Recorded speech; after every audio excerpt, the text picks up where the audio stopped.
Voilà, on est maintenant dans un endroit complètement différent, on est au sous-sol, on est dans des caves voûtées du 15e siècle qui datent non pas du château de Louis XIV que je vous ai décrit avant dans la salle à manger médiévale, mais du château d'encore avant qui a été détruit par Louis XI. Et donc il reste ces espaces voûtés avec certains murs qui ont été reconstruits parce qu'en fait c'est devenu des murs porteurs du château 18e, du château actuel. Et donc on a 200 mètres carrés de caves voûtées, très haut, hein, on a quasiment 4 mètres, 3 mètres 50 de hauteur sous plafond. Enfin ça dépend des salles, mais il y a vraiment des gros volumes. C'était à la base construit tout simplement pour faire du vin. Parce que toute la région là autour, avant que ça s'arrête, les vignes, elle était remplie de vignes, tout comme en Bourgogne. Il y avait un vieux pressoir à vin dans cette cave, et j'en ai encore d'ailleurs une belle poutre numérotée là-bas, enfin numérotée, datée de 1735. Il y avait des tonneaux là dans toute cette cave, c'est les anciens habitants du village qui m'ont confirmé tous ces détails. En même temps, on est à nouveau, on est sur place, quoi, hein. On a juste à descendre un tout petit escalier à l'extérieur et on est dans ces, moi je trouve vraiment, c'était un coup de cœur qu'on a eu avec ma copine, vraiment des espaces incroyables. On a même déjà un sol en terre cuite qui est fait. J'ai arraché quelques carreaux là la semaine dernière parce qu'ils étaient fendus et il faut que je les remplace. Parce qu'en fait, la petite histoire, c'est que l'ensemble de ces caves devait être, dans les années 70, une boîte de nuit. Et le projet a démarré, ils ont mis l'électricité, ils ont fait le sol, ils ont assaini, jointé les pierres, etc. Et au dernier moment, ça a capoté. Ils ont même mis des sanitaires là-bas, que je vais devoir refaire, ils ne sont pas très beaux. Et puis ça a capoté, donc du coup c'est resté en l'état, comme ça, depuis quasiment 50 ans. Donc maintenant, là moi je vais redonner vie à ces caves, et on va faire des magnifiques salles de réception. Je parlais au tout début de la vidéo, présentation de la chaîne, d'un escalier en béton que j'ai arraché. Ben, il était là en fait, on avait quelqu'un avait construit un escalier là qui montait, et le problème c'est qu'en fait il était bien, les marches étaient bien trop hautes, impraticables, avec la voûte aussi on devait se baisser, enfin vraiment celui qui a fait ça il a fait n'importe quoi. Et donc j'ai arraché cet escalier qui était ferré de partout, c'était une horreur, j'en ai eu un limbago d'ailleurs. Et puis il me reste encore la dernière marche à arracher, elle va pas être facile parce qu'elle est prise dans la dalle, il y a de la ferraille dedans, donc je vais certainement tronçonner, couper, taper à la masse, enfin essayer de faire quelque chose. Le bon point, c'est que ça m'a permis de voir aussi l'épaisseur de la voûte là-haut, dans le trou que j'ai créé. Et j'ai vu qu'il y avait 1 mètre de voûte. Donc j'étais très content de voir que c'était du solide, que ça a été fait il y a plus de 500 ans et que c'était toujours du solide. Si on continue, parce qu'il y a plusieurs salles comme ça, en fait, de caves, avec petit détail des meurtrières au fond, avec plus d'1,50 m de mur. Donc là, on voit qu'on est vraiment dans un espace médiéval, en fait, où il y a des archers là, qui se défendaient. Dernière salle, très très belle, parce que on est sur les mêmes colonnes porteuses de voûte que dans la salle à manger du dessus. On a les mêmes tailles avec la surface plane du milieu qui est mouchetée, les angles qui sont tapés droit au burin. Voilà, ça c'est vraiment joli. Et puis il y a 2 détails de plus qui moi me font vraiment rêver dans ces caves. Premier point, le château. On nous l'avait dit quand on l'a acheté, il est construit sur le roc. C'est-à-dire que les anciens, les ancêtres qui ont construit ces châteaux ici, sachant que le premier datait de 1277.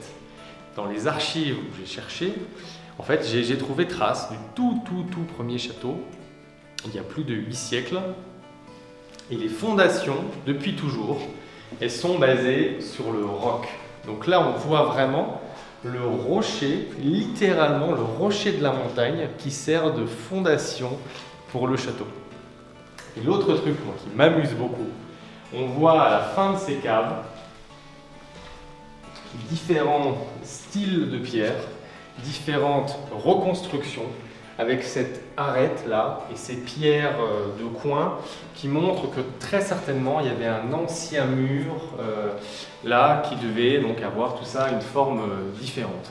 Et là où ça devient encore beaucoup plus intéressant, c'est que dans l'autre côté du château, j'ai encore des caves voûtées, une centaine de mètres carrés, que les deux ne se rejoignent pas.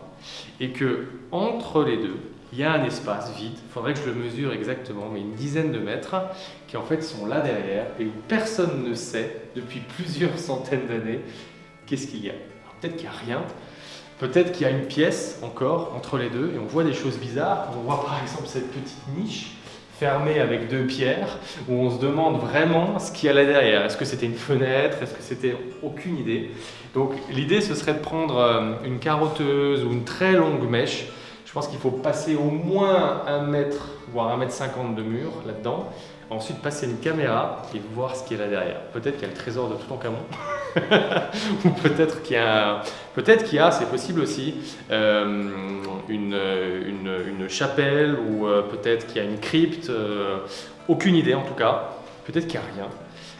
Un des arguments de l'agent immobilier qui nous a vendu le château, c'était de dire que peut-être que le rocher remonte, en fait, tout simplement, et que lui, la pièce existe, le volume existe, mais qu'il n'y avait pas assez de hauteur sous plafond, quand ils ont construit le château actuel, pour en faire une vraie cave. Ça pourrait être quelque chose.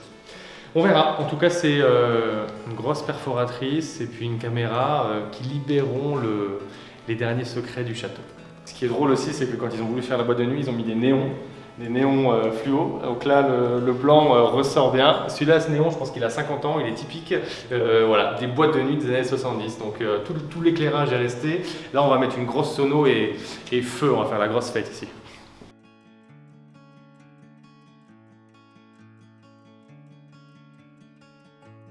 Une autre partie de la cave, toujours attenante, une autre pièce un peu plus fermée, la pièce du four à pain, qui lui a, je ne sais pas, on ne sait pas s'il est du château là et qu'ils l'ont rajouté, est-ce qu'il est d'un château d'avant.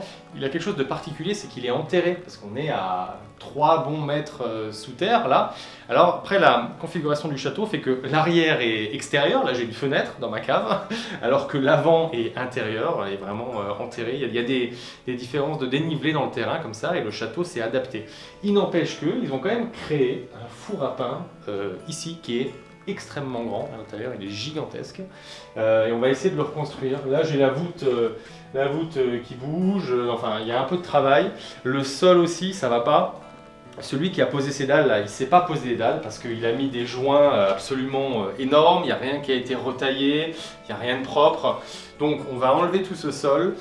Dans cette pièce, il y a une légère humidité.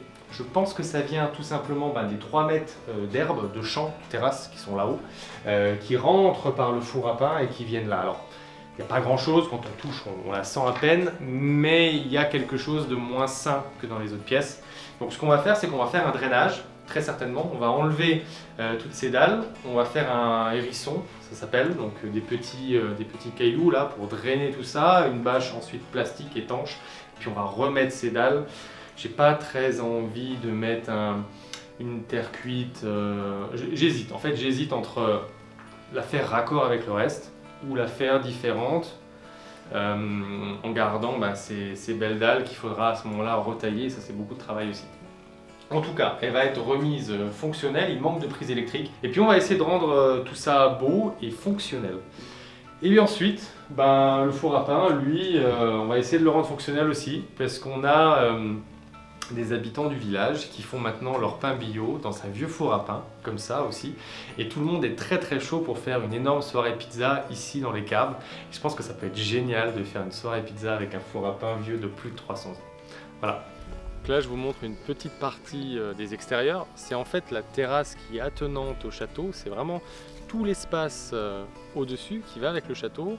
La terrasse est un peu particulière parce que quand on la regarde, elle est vraiment suspendue dans le vide et donne en bas avec la vue sur la vallée. Je ne suis pas sûr qu'on le voit correctement sur la caméra, mais en gros, par rapport à la vallée en bas, il y a bien 100 mètres. Et par rapport à le terrain juste en dessous qui nous appartient au château, il y a à peu près une dizaine de mètres. Donc on a vraiment l'impression d'être suspendu là autour de ces roses et vraiment juste à côté du château. Ça faisait partie aussi du coup de cœur, les extérieurs, parce qu'il y a cette terrasse, parce que là-bas on a derrière une allée de tilleuls avec 100 tilleuls qui sont là depuis quasiment 300 ans, parce qu'il y a un plan de la mairie de 1772 où ils sont déjà notés un par un dessus. Le château étant de 1733, on pense simplement que c'est des tilleuls qui ont été plantés en même temps que le château, ce qui fait sens. C'est typiquement la balade du XVIIIe siècle, la balade le long des tilleuls. Et ce qui est incroyable, c'est que cette allée fait 330 mètres de long, donc c'est vraiment une magnifique promenade tout le long. Pour faire des photos aussi contre les arbres, c'est absolument magnifique. Voilà pour les extérieurs. On va peut-être avancer un peu et puis je vais vous montrer la façade avant du château avec ce terrain qui est tout verdoyant, tout plat, il n'y a pas un bruit, c'est serein, il y a des grands arbres qui sont tricentenaires et vraiment on se sent là, au-dessus, suspendu dans le vide, à regarder la vallée en bas, c'est absolument magnifique.